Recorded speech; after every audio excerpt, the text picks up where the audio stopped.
नमस्कार मेरे प्यारे बच्चों, आप सबका एपीजे क्लासेस के मोटिवेशन क्लास में बहुत बहुत स्वागत है। जैसा कि आज रविवार का दिन है, आप सबको पता होगा हम हर रविवार को आपको कुछ अच्छी बातें बताते हैं, जो ज्ञान की बातें हैं, वो विद्या की बातें हैं, जो आपको जानना भी चाहिए और केवल ये विद्यार्थी वर्ग को नहीं बल्कि हर वर्ग को जानना चाहिए। किसी भी उम्र के पड़ाव में हो, सबको जानना जरूरी है। तो उसी कड़ी में हम हर रविवार को आपके लिए थोड़ी सी ज्ञान की बातें दे पाते हैं। इसमें हमारे ऊपर ईश्वर की थोड़ी जो कृपा है, इसके लिए मैं ईश्वर का बहुत बहुत आभारी हूँ कि आज मुझे ऐसा काम करने का अवसर दिया है और आप सब ने भी प्यार और स्नेह बनाया हुआ है, हमारे साथ जुड़े रहे हैं और देखते भी हैं। तो मुझे और हिम्मत और हौसला मेरा बढ़ता है कि मैं और बच्चों के लिए और हर वर्ग के लिए ऐसा काम करूँ, ऐसे ज्ञान की बातें लाऊं जिससे उनको फ़ायदा हो और उनके हृदय में, उनकी आत्मा में दिव्य ज्योति जले, जिससे उनका जीवन जो रहे बहुत ही आनंदमय, सुखमय, शांतिमय हो, वो बिल्कुल ही चिंता मुक्त जीवन जी पाए इन ज्ञान की बातों को लेकर के। तो उसी कड़ी में हम लोग पढ़ रहे हैं जो पुस्तक बहुत ही अपने आप में कारगर साबित होने वाली है, जिसका नाम है हारिए नहीं मत। तो हारिए नहीं मत ये पुस्तक हम सबको बताती है कि क्यों हम आज ज़्यादातर लोग अपना हिम्मत हार जाते हैं।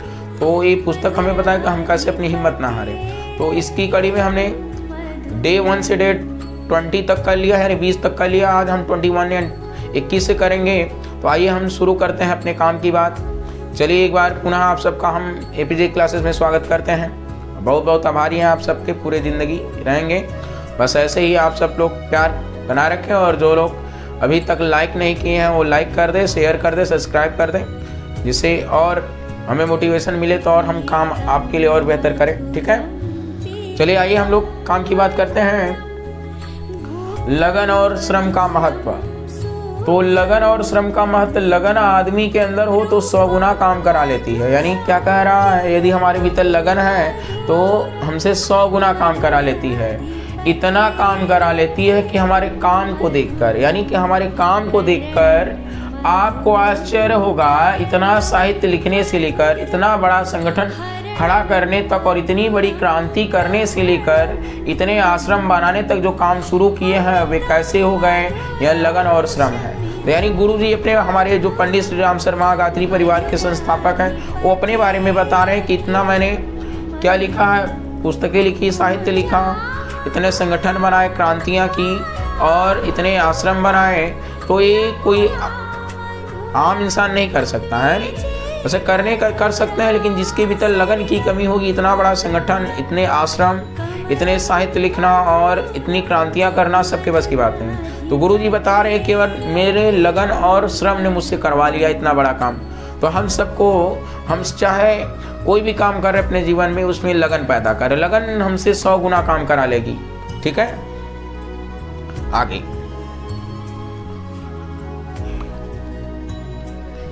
यदि हमने श्रम से जी चुराया होता, श्रम यानी मेहनत करने से जी चुराया होता, आलस्य में बिताया होता, तो कहने का मतलब, तो उसी तरीके से घटिया आदमी होकर रह जाते। तो घटिया लोग वो केवल श्रम से जी चुराते हैं, ठीक है ना, और जैसे कि अपना पेट पालना ही जिनके लिए मुश्किल हो जाता। चोरी से, ठगी से, चालाकी से, जहाँ कहीं भी मिलता, पेट भरने के लिए, कपड़े पहनने के लिए और अपना मौज शौक पूरा करने के लिए पैसा इकट्ठा करते रहते हैं। और पर हमारा यह बड़ा काम संभव नहीं, यानी जो इतना बड़ा काम हो संभव हो पाएगा, ये संभव हो पाता नहीं। तो ये हम लोग परिश्रम और से जीना चुराए, परिश्रम के साथ साथ उस काम में लगन पैदा करें।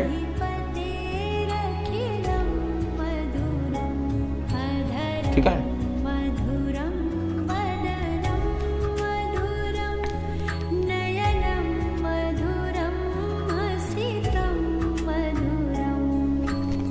देखिए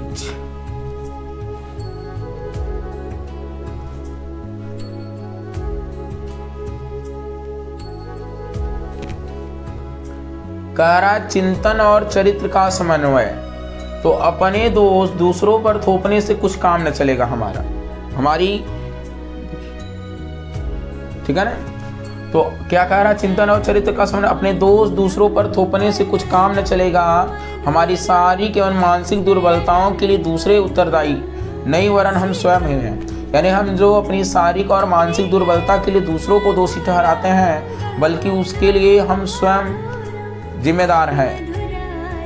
दूसरे व्यक्तियों, परिस्थितियों एवं प्रारब्ध भोगों का भी प्रभाव होता है। यानी दूसरे व्यक्तियों, परिस्थितियों एवं प्रारब्ध भोगों का भी प्रभाव होता है, पर 3/4 जीवन तो हमारे आज के दृष्टिकोण एवं कर्तव्य का ही प्रतिफल होता है। आगे, अपने को सुधारने का काम हाथ में लेकर हम अपनी शारीरिक और मानसिक परेशानियों को आसानी से हल कर सकते हैं।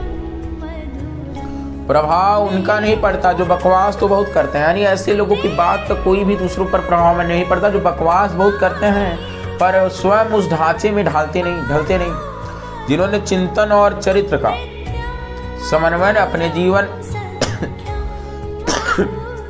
क्रम में किया है, उनकी सेवा साधना सदा क्या रहती है, फलती फूलती रहती है।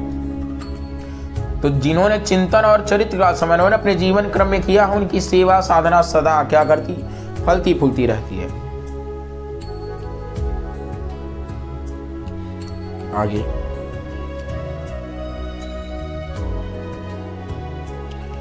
आगे है आत्मशक्ति पर विश्वास रखो। किस पर? आत्मशक्ति पर विश्वास रखो। क्या करें, परिस्थितियां हमारे अनुकूल नहीं। ऐसा लोग कहते हैं कि अब हम क्या करें, परिस्थिति जो हमारे बिल्कुल प्रतिकूल है यानी अनुकूल नहीं है, कोई हमारी सहायता नहीं करता, कोई मौका नहीं मिलता, आदि शिकायतें निरर्थक हैं। अपने दोषों को दूसरों पर थोपने के लिए इस प्रकार की बातें अपने दिल जमाई के लिए कही जाती है। ठीक है ना। लोग कभी प्रारब्ध को मानते हैं, कभी देवी देवताओं के सामने नाक रगड़ते हैं। इस सब का कारण है अपने ऊपर विश्वास का न होना। तो ये सब जो कारण है, लोग तरह तरह के बहाने बनाते हैं। ये जो मूलभूत कारण है वो है हमें अपने आप पर विश्वास न होना। दूसरों को सुखी देखकर हम परमात्मा के न्याय पर उंगली उठाने लगते हैं। यानी जब हम अपने से ज़्यादा दूसरों को सुखी देखते हैं तो क्या लगता है कि परमात्मा ने बड़ा गलती काम कर दिया है, तो हमारे साथ अन्याय कर दिया कि उसको इतना सुखी बनाया, हमको इतना कष्ट में डाल दिया। पर ऐसा नहीं है। पर यह नहीं देखते कि जिस परिश्रम से इन सुखी लोगों ने अपने काम पूरे किए हैं, क्या वह हमारे अंदर है। ईश्वर किसी के साथ पक्षपात नहीं करता। उसने वह आत्मशक्ति सबको मुक्त हाथों से प्रदान की है, जिसके आधार पर उन्नति की जा सके। ठीक है ना।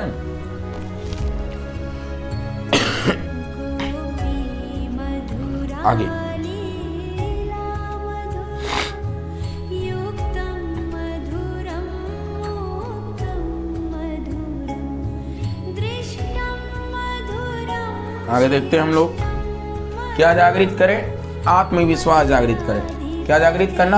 आत्मविश्वास। जब निराशा और असफलता को अपने चारों ओर मंडराते देखो, यानी निराशा और असफलता को अपने चारों ओर मंडराते हुए जब हम देखें, तो समझो कि तुम्हारा चित्त स्थिर नहीं, तुम अपने ऊपर विश्वास नहीं करते हो। वर्तमान दशा से छुटकारा नहीं हो सकता जब तक कि तुम पुराने और सड़े गले विचारों को बदल ना डालो। यानी वर्तमान जो परिस्थिति है उससे हम तब तक छुटकारा नहीं पा सकते हैं जब तक कि हम अपने सड़े गले विचारों को बदल ना डालें। जब तक यह विश्वास न हो जाए कि तुम अपने अनुकूल चाहे जैसी अवस्था निर्माण कर सकते हो, तब तक तुम्हारे पैर उन्नति की ओर नहीं बढ़ सकते। अगर आगे भी न संभालोगे तो हो सकता है कि दिव्य तेज किसी दिन बिल्कुल ही क्या हो जाए, चिढ़ हो जाए। यदि तुम अपनी वर्तमान अप्रिय अवस्थाओं से छुटकारा पाना चाहते हो तो अपनी मानसिक निर्बलता को दूर भगाओ, अपने अंदर क्या आत्मविश्वास को क्या करो, जागृत। तो हम सब अपने भीतर आत्मविश्वास को जागृत करें। जब तक हमें अपने आप पर भरोसा नहीं रहेगा, आत्मविश्वास नहीं रहेगा, हम किसी भी क्षेत्र में कोई सफलता अर्जित नहीं कर सकते। ठीक है ना। हम सब अपनी मानसिक दुर्बलता को दूर करें, दूर भगाए एकदम। अभी बहुत ही अच्छी बात कही जा रही है। आप अपने मित्र भी हो और आप शत्रु भी। इस बात का शोक मत करो कि मुझे बार बार असफल होना पड़ता है। परवाह मत करो क्योंकि समय अनंत है। बार बार प्रयत्न करो, आगे की ओर कदम बढ़ाओ, निरंतर कर्तव्य करते रहो। आज नहीं तो कल तुम सफल होकर रहोगे। यानी जब हमें किसी भी कार्य में एक दो बार असफलता मिल जाती है तो हम उसे छोड़े ना, उसे हम बार बार करते रहे। समय अनंत है और एक न एक दिन जरूर हमें उस काम में सफलता क्या होगी, मिलेगी। तो हम सब किसी काम में एक बार यदि हम सबको असफलता मिल भी जाती तो हम उस काम को छोड़े ना, बल्कि इस समय को अनंत मानते उस कार्य में लगे रहें और पूरे लगन निष्ठा से करते रहें, परिश्रम के साथ। जरूर एक दिन हमें वो सफलता मिलेगी। ठीक है।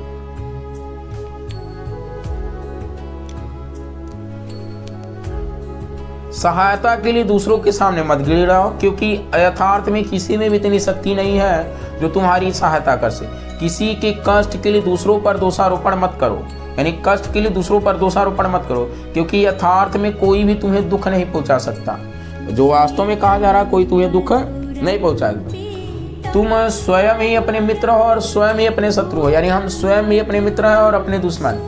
जो कुछ भली बुरी परिस्थितियां हमारे सामने है वह तुम्हारी पैदा की हुई हैं। अपना दृष्टिकोण बदल दोगे तो दूसरे ही क्षण या भय के भूत अंतरिक्ष में तिरोहित हो जाएंगे। ठीक है। तो हम सब अपने ही मित्र हैं, अपने शत्रु। हमारे विचार जैसे होंगे और हमारी भावनाएं जैसी होंगी, हम वैसे ही बनेंगे। तो हम अपने मित्र बनने का प्रयास करें, शत्रु नहीं। ठीक है। तो हम अपने भीतर सद्गुण बने, धारण करें तो हम खुद ही, हमारा मन ही हमारा मित्र हो जाएगा। खिलाड़ी भावना अपनाओ। कौन सी भावना अपनाओ? खिलाड़ी की। हमें खिलाड़ी की भावना को अपनाना चाहिए। आपके विषय में, आपकी योजनाओं के विषय में, आपके उद्देश्यों के विषय में अन्य लोग जो कुछ विचार करते हैं उस पर अधिक ध्यान देने की आवश्यकता नहीं है। यानी हमारा जो हमारा विषय है, हमारी जो योजना है और हमारे जो उद्देश्य है, अन्य लोग जो कुछ विचार करते हैं उस पर अधिक ध्यान देने की आवश्यकता नहीं है। अगर वे आपको कल्पनाओं के पीछे दौड़ने वाला, उन्मुक्त अथवा स्वप्न देखने वाला कहे तो उसकी परवाह मत करो, है नहीं।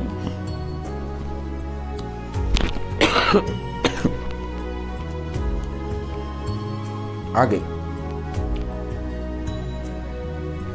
तुम अपने व्यक्तित्व पर श्रद्धा को बनाए रहो, यानी हमें अपने व्यक्तित्व पर भरोसा हो, विश्वास अडिग रहे।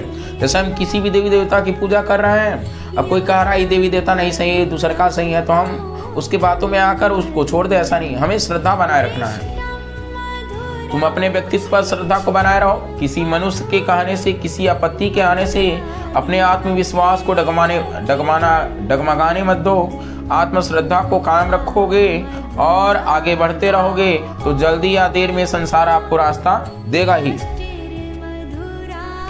आगे भी प्रगति के प्रयास तो जारी रखे ही जाए, पर वह सब कुछ खिलाड़ी की भावनाओं से ही किया जाए। जैसे खिलाड़ी को कोई गम नहीं होता है, वो हारे जीते लेकिन वो खेलता रहता है। तो हम सबको खिलाड़ी की भावना को अपनाना है। आगे, हम कौन सा भरा जीवन जिए? हम संतोष भरा जीवन जिए। तो समझदारी और विचारशीलता का तकाजा है। समझदारी और विचारशीलता का तकाजा है कि संसार चक्र के बदलते क्रम के अनुरूप अपनी मन स्थिति को तैयार रखा जाए। लाभ, सुख, सफलता, क्या देखिए कहा जा रहा है, समझदारी और विचारशीलता का तकाजा है कि संसार चक्र के बदलते क्रम के अनुरूप अपनी मन स्थिति को तैयार रखा जाए। लाभ, सुख, सफलता, प्रगति, वैभव आदि मिलने पर अहंकार से ऐंठने की जरूरत नहीं है। यानी हमें लाभ, सुख, सफलता, प्रगति, वैभव मिल जा रहा है तो हमें अहंकार में ऐंठने की जरूरत नहीं। कहा नहीं जा सकता, कहा नहीं जा सकता कि वह स्थिति कब तक रहेगी। हो सकता है कब बुरी स्थिति आ जाए। ऐसी दशा में रोने, झींकने, खींचने, निराश होने में शक्ति नष्ट करना व्यर्थ है। परिवर्तन के अनुरूप अपने आप को ढालने में, विपन्नता को सुधारने में, सोचने, हल निकालने और तालमेल बिठाने में मस्तिष्क को लगाया जाए तो यह प्रयत्न रोने और सिर धुनने की अपेक्षा अधिक श्रेयस्कर होगा। बुद्धिमानी इसी में है कि जो उपलब्ध है उसका आनंद लिया जाए और संतोष भरा संतुलित बनाए रखा जाए। तो देखिए आज हम यही कहेंगे। देखिए कहा जा रहा है बुद्धिमानी इसी में जो उपलब्ध है, यानी जो हमें प्राप्त है, उसी में आनंद लिया जाए और संतोष भरा और संतुलन भरा जीवन क्या किया जाए, बनाए रखा जाए। हम दूसरों को देखकर दूसरों से अपनी तुलना न करें। भगवान ने हमें जिस परिस्थिति में जन्म दिया है, जो कुछ भी दिया है, उसी में हम संतुष्ट रहें और किसी से जले ना, अपनी हिम्मत और हौसले के अनुसार और आगे हम प्रयास करते रहें, लेकिन जो वर्तमान में उससे हम संतुष्ट रहें और संतुलन भरा जीवन बनाए रखें। ठीक है, आगे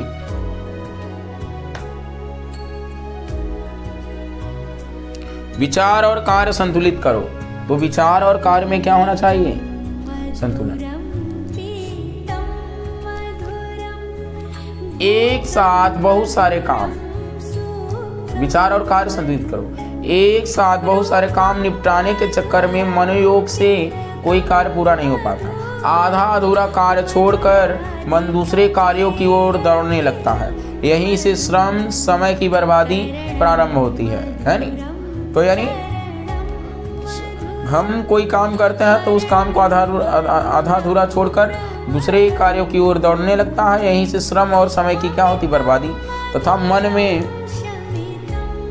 खीज उत्पन्न होती है। विचार और कार्य सीमित एवं संतुलित कर लेने से श्रम और शक्ति का अपव्यय रुक जाता है और व्यक्ति सफलता के सोपानों पर बढ़ता चला जाता है। कोई भी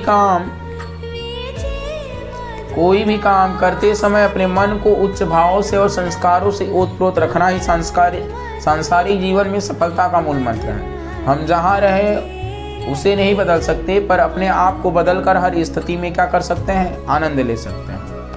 तो हम अपने आप को बदलकर हर स्थिति में क्या ले सकते हैं, आनंद ले सकते हैं।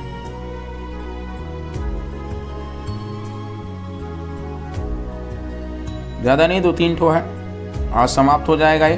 हम अगले संडे से नई पुस्तक पढ़ेंगे। ठीक है, अगले संडे से हम लोग नई पुस्तक शुरू करेंगे। कहा जा रहा है दूसरों पर आश्रित न हो, दूसरों से अपेक्षा करना कि सभी हमसे होंगे। देखिए, दूसरों से अपेक्षा करना कि सभी हमसे होंगे और हमारे कहे अनुसार चलेंगे, मानसिक तनाव बने रहने का, निरर्थक उलझनों में फंसे रहने का ये मुख्य कारण है। तो हम से सब होंगे, हमारे कहे अनुसार सब चलेंगे, ये मानसिक तनाव का कारण बन जाएगा। ये बिल्कुल निरर्थक है।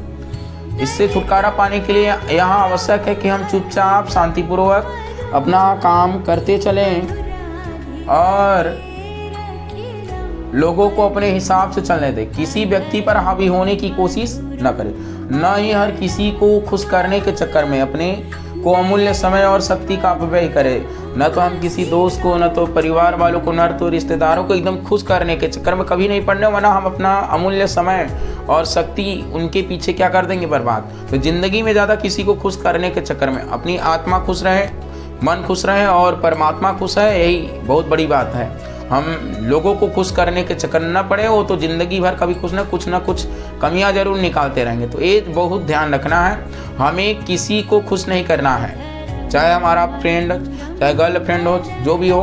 ठीक है ना, तो हमें किसी को खुश करने के चक्कर में जिंदगी, वरना बहुत से लोग दूसरों को खुश करने के चक्कर में अपनी खुशी ही खो देते हैं। ठीक है, यह सोचना निरर्थक है कि कोई हमारी ही बात माने, उसी के अनुसार चले, हमें ही रुचि ले, हमारी ही सहायता करे। यह चाहनाएं गलत भी है और हानिकारक भी। दूसरों पर भावनात्मक रूप से आश्रित न होना ही क्या है, श्रेयस्कर है। तो हम दूसरों पर भावनात्मक रूप से क्या ना हो, आश्रित न हो। अगला है धर्म का सार तत्व। अस्त व्यस्त जीवन जीना। आज जो कि लोग इस तरह का जीवन जी रहे हैं, अस्त व्यस्त जीवन जीना, जल्दबाजी करना, रात दिन व्यस्त रहना, हर पल क्षण को काम काज में ही ठूसते रहना भी मन चित्र में भारी तनाव पैदा करते हैं। अतः यहाँ यह आवश्यक हो जाता है कि अपनी जीवन विधि को, दैनिक जीवन को विवेकपूर्ण बनाकर चलें। ठीक है ना, तो हम इतने भी व्यस्त आदमी न बने। ईमानदारी, संयमशीलता, सज्जनता, नियमितता, सुव्यवस्था से भरा जीवन, पूरा हल्का फुल्का जीवन जीने से ही मन क्षेत्र का सदुपयोग होता है और ईश्वर प्रदत्त क्षमता से समुचित लाभ उठा सकते हैं और का सुयोग बनता है। कर्तव्य के पालन का आनंद लूटो और विघ्नों को बिना डरे जूझते रहो, यही है धर्म का सार्थक। आगे अगला हम पढ़ते हैं, आत्मविश्वास और अविरल अध्यावसाय। संसार के सारे महापुरुष प्रारंभ में साधारण श्रेणी के थे, यानी हम जितने भी महापुरुषों के बारे में पढ़ते हैं तो ये नहीं मानना है कि वो शुरू में बहुत टैलेंटेड थे। वो सब साधारण श्रेणी, सामान्य योग्यताओं क्षमताओं के व्यक्ति रहे हैं। इतना होने पर भी उन्होंने अपने प्रति दृष्टिकोणहीन नहीं बनने दिया। तो हमें निगेटिविटी खुद के प्रति नहीं पालना है और निराशा को पास नहीं पटकने दिया। आत्मविश्वास और अविरल अध्यावसाय के बल पर कदम कदम आगे बढ़ते ही गए। प्रतिकूल परिस्थितियों में भी वे लक्ष्य से विचलित नहीं हुए। नगण्य साधन और अल्प योग्यता से होते हुए भी देश, धर्म, समाज और मानवता की सेवा में अपने जीवन की आहुति समर्पित कर समाज के सामने उदाहरण प्रस्तुत कर गए। कोटि कोटि जनों को दिशा प्रदान कर गए है। तो जो हम महापुरुषों की जीवनी पढ़ते हो शुरू में बहुत ही सामान्य से रहे, उनके पास इतनी सुविधाएं संसाधन नहीं थे लेकिन उन्होंने कभी अपने आप को अपने आसपास निराशा को भटकने नहीं दिया, खुद के बारे में हीनता का विचार नहीं आने दिया, तब वो जाकर वो इतना कुछ कर पाए हैं। तो ये पुस्तक आज यहीं पर समाप्त हो रही है। हम लोग अगले संडे से एक नई पुस्तक पढ़ेंगे। अभी मैं नाम नहीं बता रहा हूँ, लेकिन आएगी अगले संडे से नई पुस्तक। अगले संडे से मेरा विचार है मैं आपको राम कथा की कहानी लेकर आऊँ, रामायण की, ठीक है ना। तो आप सबको अगर राम कथा सुनना होगा तो ज़रूर कमेंट में करिएगा कि हमें राम कथा सुनना है। अगले संडे से हम राम कथा लाएंगे। हमें रामायण से या उनके पात्रों से हमें क्या सीखना चाहिए, ये हम खास तौर से एक विद्यार्थी को रामायण से क्या सीखना चाहिए उसमें हम बातें करेंगे। इसके बाद हम भगवत कथा लेकर आएंगे, यानी जो महाभारत की कथा है उसको हम ले आएंगे, ठीक है ना। तो आज के लिए इतना ही। आप सब ने समय दिया, आप सब देखते हैं, लाइक करते हैं और उन बातों पर अमल भी करते हैं, तो इसके लिए बहुत बहुत मैं आभारी हूँ। आप ऐसे ही अपना आशीर्वाद बनाए रखें हम सब पर, जिसके लिए हम लोग ये काम कर रहे हैं, और ऐसे ही आपके लिए हम अच्छा अच्छा काम करते रहेंगे। धन्यवाद आप सबको।